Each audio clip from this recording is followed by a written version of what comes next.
y a des jours où je me demande, est-ce qu'il vaut mieux partir ou rester jusqu'à s'anéantir?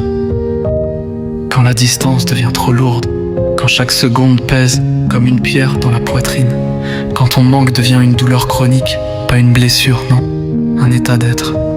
Je me dis parfois, peut-être que partir c'est survivre, juste mettre pause, offrir un peu de répit à mon âme, à mon petit cœur trop tendre pour ce genre de guerre froide.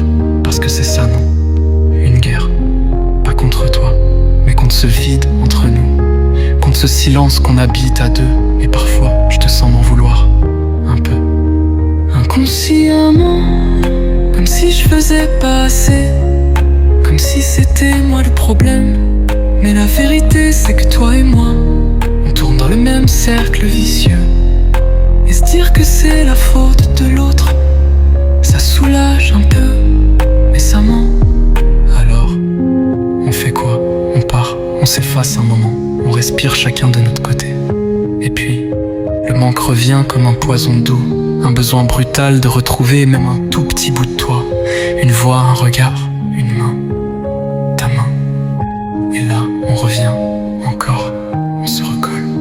Comme deux âmes en manque d'antidote, sachant pertinemment que ça va durer que quelques heures, une trêve avant la prochaine guerre.